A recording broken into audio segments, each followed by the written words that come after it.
আব্বার মায়েরা, আল্লাহ দয়াময় পৃথিবীর মানুষকে বুঝিয়ে দিলেন যেটা পারবে না আমি আল্লাহ ওটা চাপিয়ে দেইনি, যেটা তোমার দ্বারা হবে না ওটা আমি আল্লাহ চাপিয়ে দেই না। ইন্নাদ দীনা ইনদাল্লাহিল ইসলাম, একমাত্র আমার মনোনীত ধর্ম হলো ইসলাম।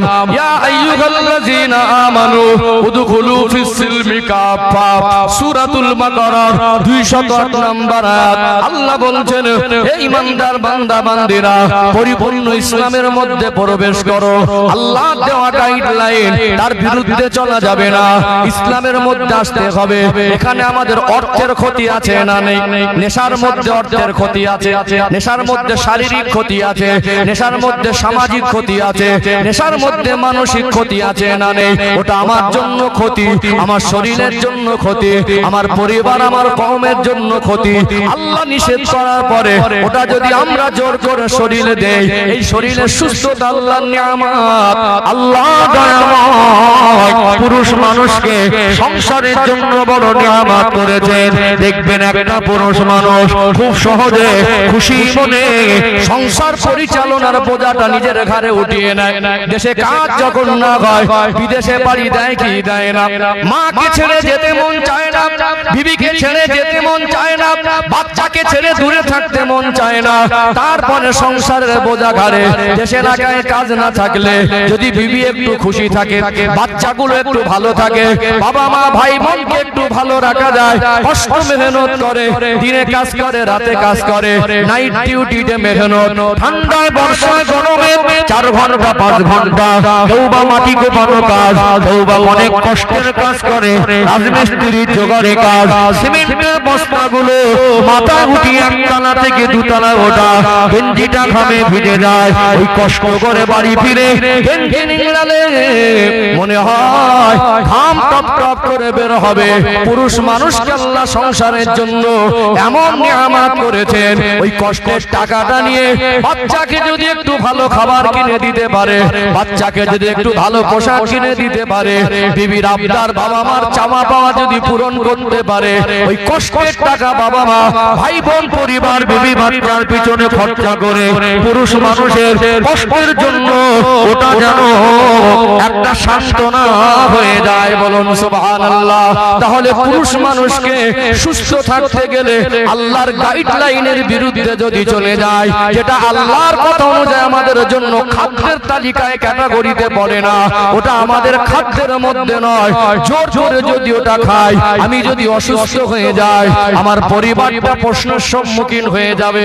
আমার ছেলেটা যদি এতিম হয়ে যায়, অকালে যদি মৃত্যু হয়, একটা মানুষ যদি সে নিজে নিজের শরীরের উপরে অখাদ্য কুখাদ্যকে গাইডলাইন না মেনে অসুস্থ বিছানা সজ্জা হয়ে যায়, বাচ্চা মানুষ করা তো দূরের কথা, বিবি বাচ্চাকে সম্মানের সঙ্গে নিয়ে জীবন চালানো দূরের কথা, অনেক সময় চিকিৎসার পয়সা পাওয়া যায় না।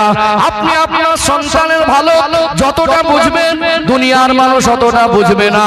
আপনি সন্তানকে নিয়ে ভালো মানুষ করার জন্য যেমন স্বপ্ন দেখেন, অন্য কেউ অতটা স্বপ্ন দেখবে না। আপনার আদরে, আপনার স্ত্রীর আদরে থেকে একটা সন্তান যেভাবে সহজে মানুষ হবে, অন্য কেউ এইভাবে মানুষ করতে পারবে না। আল্লাহ পাক আপনাকে দায়িত্ব দিয়েছেন, ইয়া আইয়ুহাল্লাযীনা আমানু কু আনফুসাকুম ওয়া আহলিকুম নারা। কোরআনুল কারীমের 28 নম্বর পারা 19 নম্বর পৃষ্ঠা, সূরার নাম হলো সূরা আত-তাহরীম, 6 নম্বর আয়াত। আল্লাহ পাক বলছেন, হে ঈমানদার বান্দা বান্দীরা, জাহান্নামের আগুন থেকে নিজে বাঁচো, আহল পরিবার বর্গকে বাঁচাও। আমাকে সুস্থ থেকে আল্লাহর গাইডলাইন মেনে আমাকে যেমন ভালো হতে হবে, আমাকে যেমন সৎ পথে চলতে হবে, আমার আদরে, আমার মেহনতে, আমার পরিশ্রমে, আমার কষ্টের টাকা ব্যয়ের বিনিময়ে আমার সন্তানকে আমি আদরের শাসনে, আমার সন্তানকে আমি আদর ভালোবাসা মায়া গাইড দিয়ে মানুষের মতো মানুষ গড়ব।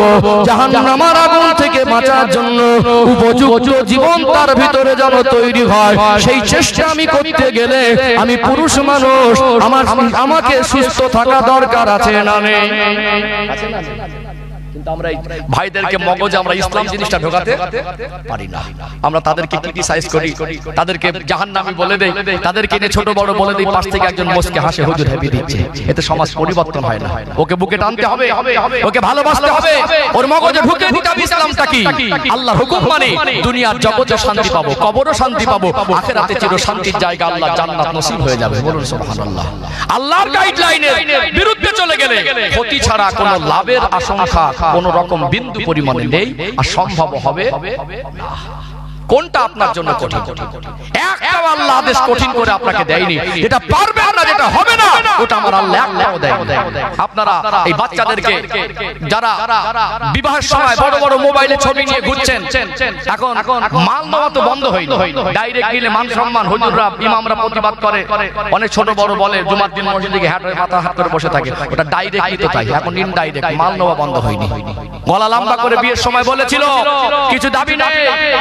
এখন ওই বাড়ির লোকগুলো কি কোয়ালিটির ছোট লোক, ওই বৌমাটা 2-4 মাস পরে উত্তর দিতে পারে। ঠিক বলছি না? বলছি দেখলো যে মাল নাচে হয়তো পেয়ে যাবো, কিছু দিল না, বিভিন্ন রকম মানসিক শারীরিক প্রেসার ক্রিয়েট করা হয়। মা একটা ইনজেকশন করে দেয়, কচি তো চাচা ভাই দেখতে ভালো না, লেখাপড়া জানে না, তো চাচার কিচ্ছু নেই। ও শুনেছো শ্বশুররা নাকি গরিব মানুষ, দেখেছিস মোটরসাইকেল দিয়েছে, দেখেছিস খাট দিয়েছে, ফ্রিজ দিয়েছে, ঘর সাজিয়ে দিয়েছে। তুই একটা বাপের একটা ছেলে, দেখতে শুনতে সুন্দর, তোর বাপের এত কিছু আছে, বিয়ের আগে এত গল্প শুনেছিলাম, তোর শ্বশুরের এই আছে ওই আছে, লোক ভালো না, তোকে তো এখন কিছু দিল না। এই যেমন একটা মোটরসাইকেল না দিলে মানায়, ছেলেটার মগজ ধলাই হয়ে গেল। ও পায়ে পায়ে ভূতের স্ত্রীকে বলছে, এই ছোট লোক তোর বাপ কি দিয়েছে রে? বুঝতে পারেন? বিভিন্ন রকম পেশার ক্রিয়েট করে, বৌমাকে কথায় কথায় ভুল ধরে, বিভিন্ন রকম কেনা চোখে দেখে, পায়ে পা তুলে ঝগড়া করে। আবার যখন বৌমার বাপের বাড়ি থেকে মাল মাত্রা এসে গেল, তখন আবার বৌমা ভালো হয়ে গেল। এরকম আছে আপনার শ্বশুর শাশুড়ি আছে না? আছে না? তাহলে আমরা বাহ্যিক দিক থেকে ফ্রেশ হয়ে ঘুরলে কি হবে? আমাদের ভিতরে ছোট লোকের চিন্তাধারাটা আমরা ডিলিট করতে পারিনি। বাবা ছবি নিয়ে ঘুরছে, এই ছেলে দেখেছি হিরোর মতো লাগছে, আপনি অপদার্থ অযোগ্য বাবা। ওই ছেলেটা সূরা ফাতিহা যদি না জানে, কোন লজ্জাকে হিরো বলছে? হিরো তো শোয় ফজর আযান শুনে বিছানায় ছেড়ে মসজিদের কাতারে লাইন দেয়। যে হিরো তো শোয় তার মাথা থেকে পা তলা পর্যন্ত দেখলে সুন্নতি লিবাসে ঢাকে। যে হিরো তো সে যে যার দ্বারা ইসলামের কোনো ক্ষতি হয় না, যার কর্মে কথায় চিন্তায় চেতনায় ইসলামের আলো বাস্তবায়ন হয়, তার দ্বারা তাকে দেখে দুনিয়ার মানুষ ইসলাম শেখা, ইসলাম জানা বোঝার আগ্রহ তৈরি হয়। আমাদের সন্তানগুলোকে আমরা লালন পালন করেছি, নিজেরাই ইসলামের মধ্যে আসতে পারছি না। আজ আপনি গার্জিয়ান, আজ আপনি বাবা হয়েছেন, আপনার বিবেক কবে জাগ্রত হবে? আপনার জ্ঞান কাণ্ড কবে ফিরবে? আজ আপনি কেন মদের আসরে গিয়ে মদ খেয়ে কুকুরের মতো পড়ে থাকবেন? আজ আপনাকে কেন গাঁজার আসরে দেখা যাবে? আজ আপনার মুখে কেন বিড়ি আর সিগারেট দেখা যাবে? আপনি বাজারে যান, মার্কেটে যান, ঘুরতে যান, বেড়াতে যান, বাইরে থেকে আসেন, সন্তানের জন্য কষ্ট মেহনতের পয়সা দিয়ে কখনো একটা কমলা নেবু, কখনো মৌসুমী লেবু, কখনো আপেল, কখনো ডালিম, কখনো কেক লাড্ডু আনেন, বাচ্চাকে বুকে জড়িয়ে ধরতেন, বাচ্চাকে কোলে উঠে আদর করতে বলতেন, বাবা আমি একবার কলেমাটা পড়ছি, আমার সঙ্গে তুমি একবার পড়ো তো। ছেলেটাকে বলতেন, বাবা একবার সূরা ফাতিহা আমি পড়ছি, আমার সঙ্গে তুমি একবার পড়ো তো। সূরা ফাতিহা পড়িয়ে ছেলেটার হাতে খাবারটা দিতেন, বাচ্চাটার হাতে খাবারটা দিতেন। ওর মেজাজ তৈরি হতো, আব্বার সঙ্গে সূরা ফাতিহা মুখস্থ করলে আব্বা আমাকে খাবার দেয়। হতো না? হতো না? আপনি দাদু, আপনি বাজারে মার্কেটে যান, লাড্ডু চকলেট ক্যাডবেরি নিয়ে বাচ্চার জন্য ঘরে আসেন, দাদু ভাইটা এসে দাদু দাদু বলে জড়িয়ে ধরে, কোলে উঠে ঠোঁটে মুখে চুমা খেয়ে তাশাহুদটা তো পড়াতে পারতেন 3 বার, যে তাশাহুদ ছাড়া নামাজ শুদ্ধ হবে না। সূরা ফাতিহা যে জানে না, তার জীবনের একদিনের এক রাকাত এক ওয়াক্তের নামাজ শুদ্ধ হয়নি। সূরা ফাতিহা না জানা তার জীবনের কোন দিনের এক ওয়াক্তের নামাজ শুদ্ধ হয়নি। কমের উপরে 5টা সূরা তাকে প্রত্যেকটা মানুষকে জানতে হবে। জানতে হবে কি হবে? সূরা ফাতিহা আর 4টে, যে জানে না তার জীবনের কোন দিনের যোহরের নামাজ শুদ্ধ হয়নি। সূরা ফাতিহা আর 2-3টে সূরা যে জানে না, তার জীবনের কোন দিনের ফজরের নামাজ শুদ্ধ হবে না। 2 রাকাত সুন্নাত নামাজ পড়তে গেলে সূরা ফাতিহা আর 2 সূরা দরকার আছে না? জোহরের 4 রাকাত সুন্নাত নামাজ পড়তে গেলে সূরা ফাতিহা আর 4টে সূরা দরকার আছে না? আপনি অপদার্থ বাবা, আপনি অপদার্থ দাদু, আপনি ফতোয়া দিচ্ছেন জলসা দিয়ে লাভ নেই। আপনি আপনার পরিবারের সন্তানকে কেন সূরা ফাতিহা শেখাননি? আপনি দাদু আর বাবা মিলে আপনি কতটা ভালোবাসেন, আমি হুজুর আপনার সন্তানকে প্রতি কতটা ভালোবাসতে পারবো না? পারবো কি? দায়িত্ব আপনার বেশি না আমার বেশি? আপনি 18 বছর ধরে তাকে সূরা ফাতিহা শেখালেন না, 18 বছর তাকে তাশাহুদ শেখালেন না, 18 বছর ধরে তাকে নামাজের নিয়ম কানুন শেখালেন না। হুজুরের বাবা 14 পুরুষের ক্ষমতা আছে, 2 ঘন্টা নামাজ করে দিয়ে বাড়ি যাবে। দাদু বলছে, দাদু ভাই বালিশের তলায় বিড়ির বান্ডিটা আছে না দাও তো। দাদু ভাই ওই বালিশের তলায় তামাকের ডিব্বাটা আছে না দাও তো। কি হবে? দাদু ভাই নামাজ শিখবে, বুকে জড়িয়ে ধরবেন। জাহান্নামের আগুন থেকে আমরা বাঁচার চেষ্টা করিনি। আজ আপনার আদর্শ কালচার ভালো না, আপনার সন্তানরা শিখবে কার কাছ থেকে? আপনি দাদু চাইলে নামাজে আপনার পোতাটা ডক্টর, মাস্টার, ব্যারিস্টার, ইঞ্জিনিয়ার হবে, চাকরিজীবী হবে। আপনার সন্তানটাকে, পরিবারের সন্তানটাকে নিয়ে আপনি নামাজে আসতে পারতেন, নামাজ শেখাতে পারতেন। সম্ভব ছিল না? আমাদের এই সমস্ত এলাকায় কুরবানির সময় কুরবানির গোশত মসজিদ কেন্দ্রিক বন্টন হয় না ইউনিট হিসাবে। এখন যদি এখানে একটা অফার দেওয়া হয়, 7 থেকে 10 বছরের বাচ্চা যাদের বাড়িতে আছে, বেলা রাত 2টোর সময় যদি বলা হয় যে রাত 2টোর সময় মসজিদে আসলে 7 থেকে 10 বছরের বাচ্চা যাদের বাড়ি আছে, প্রত্যেকের মাথা পিছু 10,000 করে টাকা দেবো। 2টোর সময় মসজিদে ভিড় হবে বলে মনে হয়? তখন দাদু ওই বাড়ির বাচ্চাগুলোকে নিয়ে সব লাইন দেবে, এটা আমার ছেলে, এটা আমার পোতা, এটা আমার ভাইপো, এটা আমার ভাগনা, লাইন দেবেন। কিন্তু 10,000 টাকার লোক দেখালে সেখানে আমরা বাচ্চাদের লাইন দেবো। জাহান্নামের আগুন থেকে বাঁচানো, নিজেকে বাঁচা আল্লাহ ফরজে আইন করে দিয়েছে। তাদের জাহান্নামের আগুন থেকে বাঁচানোর জন্য একদিন মসজিদে নিয়ে গেছেন। জুমার দিন বাচ্চাগুলো দুষ্টুমি করে, পিছনে চেঁচামেচি করে, আর একদল মুরব্বী রাগগুলো বাড়ি নিয়ে গিয়ে ওই বাড়ির থেকে বয়ে নিয়ে গিয়ে মসজিদে গিয়ে ঝাড়ার জন্য বসে থাকে। খুতবা চলছে, কোনো মুরব্বী চিল্লে উঠেছে, খুতবা চলছে, কোনো মাতব্বর চিল্লে উঠেছে। যতই কথা বলুন, খুতবা চলাকালীন আপনি বলতে পারবেন না। কথা ঠিক না? খুতবার সময় বিশৃঙ্খলা দেখা দেয়। ওরা বাচ্চা মানুষ, ওদেরকে তাড়িয়ে দেওয়া যাবে না। ওদেরকে শিক্ষা দিতে গেলে আপনি বাবা আপনার পাশে সন্তানকে বসান, আপনি দাদু আপনার পোতাকে আপনার পাশে রাখেন। আপনার ওই ফতোয়া কথা শিখেছেন যে বাচ্চাদের সবকে পিছনে করে দেন, বিশৃঙ্খল তৈরি হবে। আপনি চান একটা ছোট বাচ্চাকে পাশে নিয়ে এক সাইডে দাঁড়িয়ে যান না আপনি? প্রত্যেকটা বাবা যদি বাচ্চাকে পাশে দাঁড় করাতো, প্রত্যেকটা জাদু যদি পোতাকে পাশে দাঁড় করাতো, মসজিদের ভিতর থেকে উঠে পাতা ঝামেলা ঝগড়া চিল্লানোর আওয়াজ কানে আসতো? কানে আসতো না। বাবাই ঠিক নেই, দাদু ঠিক নেই, লাগাম ছাড়া। ছোট বাচ্চা সে নামাজ শেখার জন্য মাকে বলছে আমি মসজিদে যাব। বাচ্চাটা গোসল করতে পারে না, আমাকে গোসল করিয়ে দাও। জামা পরতে পারে না, আমাকে জামা পরিয়ে দাও। জামার বোতামটা উল্টো উপরে নিচে লেগে গেছে, ওই অবস্থা ছুটছে। মানে নামাজ শেখার মানসিকতা তার ভিতরে আছে, আমরা তাকে শিক্ষা দিতে পারি না। অপদার্থ লজ্জাহীন বাবা, ছেলে ছবি নিয়ে ঘুরছে, ছেলে দেখেছি হিরোর মতো লাগছে। আপনার লজ্জা যদি থাকতো এই কথা বলতেন না। আপনি নামাজ করতে পারলেন না, কিসের হিরো? আপনি আদর্শবান করে তুলতে পারলেন না, কিসের হিরো? ও তো গালাগালির হিরো, ও তো মারামারির হিরো, ও তো মদ গাদার হিরো, ও তো পিকনিকের হিরো। ওকে হিরো বলে না। হিরো তো সে যে আল্লাহ এবং রাসূলের কথা মতো জীবন তৈরি করেছে। কথা কি বুঝতে পেরেছেন? মনে করে বছরে 2টো জলসা দিয়ে দেবো, হুজুর আসবে, হুজুরা বলে যাবে, ভালো হয়ে যাবে। দায়িত্ব আপনার।